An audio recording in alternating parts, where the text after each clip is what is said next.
यह घटना 14 नवंबर 1995 की चीन के बीजिंग शहर में एक ऐसी घटना घटने का दावा किया जाता है जिसकी वजह से आज भी देर रात लोग बस में सफ़र करने से डरते हैं। बस नंबर 375 की भूतिया कहानी सुनते हैं।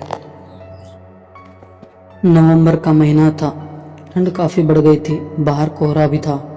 चीन के बीजिंग शहर में रात के समय रूट नंबर 375 बस टर्मिनल से निकली।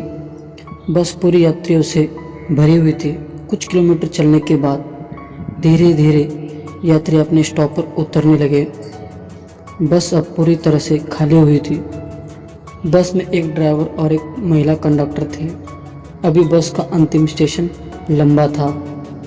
अभी और रात और 7 स्टॉप बचे हुए थे।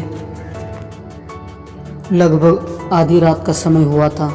चारों ओर सन्नाटा छाया हुआ था और जिस रास्ते से बस जा रही थी वह रास्ता भी गांव और जंगलों के बीच से जा रहा था। 1-2 स्टॉप गुजरने के बाद पैलेस के स्टॉप पर बस रुकती है।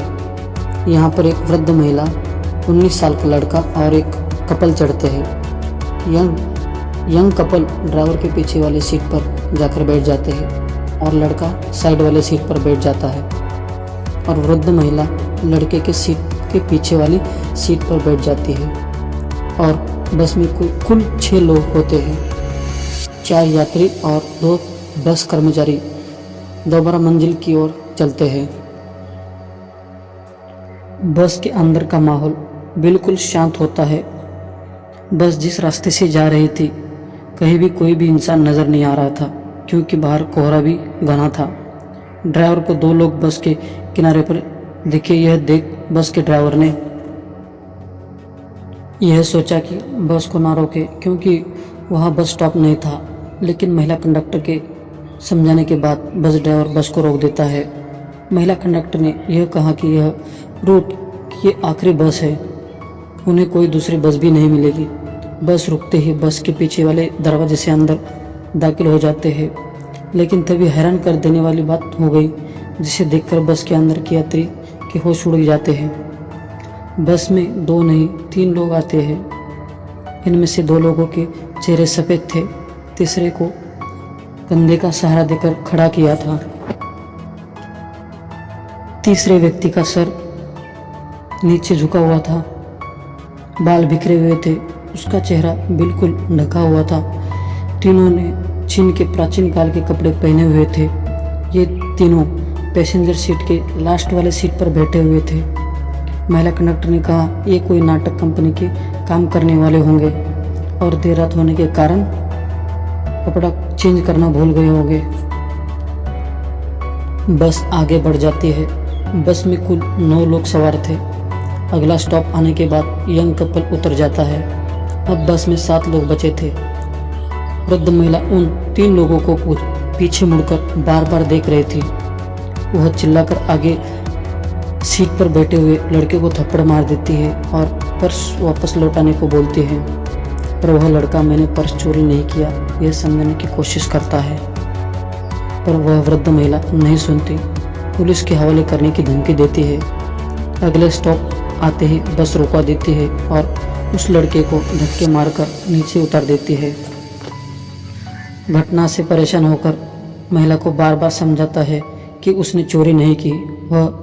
जब वह दोनों उतर जाते हैं और बस आगे बढ़ जाती है तो वृद्ध महिला उसे बताती है, पता है तुमने चोरी नहीं की, उसने तो एक बहाना बनाया है। बस से उतरने का एक बहाना है।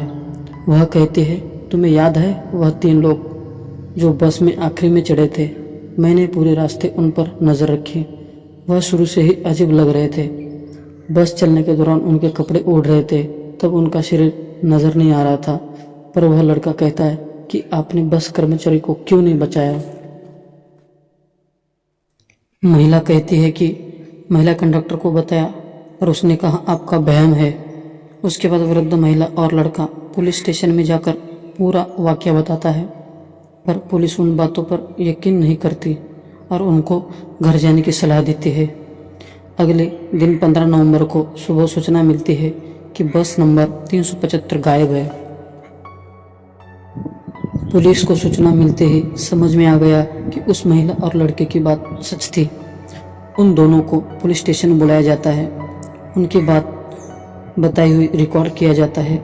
देखते ही देखते चीन में यह खबर आग की तरह फैल जाती है कि रूट नंबर 375 बस गायब है। पुलिस छानबीन में पूरा जोर लगा देती है। बस का नामो निशान नहीं मिलता। पुलिस को फिर सूचना मिलती है कि बस फ्रेगनेंट नदी के पास 100 किलोमीटर दूर जाकर गिरी है। यह बस 375 नंबर थी। बस को बाहर निकाला जाता है और जिसमें 2 लोगों की लाश मिलती है, एक ड्राइवर और एक कंडक्टर। हैरानी की बात यह थी कि वह 2 लाशें बिल्कुल ठीक थी और 3 लाशें बिल्कुल सड़ चुकी थी।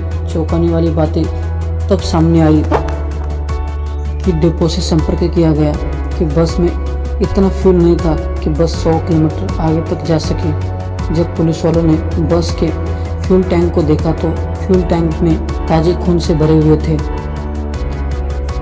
यह सबसे बड़ी घटना थी। इस घटना को चीन के ग्लोबल टाइम्स के चैनल पर प्रमुखता से दिखाया गया है, लेकिन इस घटना की मिस्ट्री आज तक सुलझ नहीं पाई और एक रहस्य बनकर रह गई। दोस्तों, यह कहानी कैसी लगी? अगर अच्छी लगी तो लाइक और सब्सक्राइब कर दीजिए। धन्यवाद।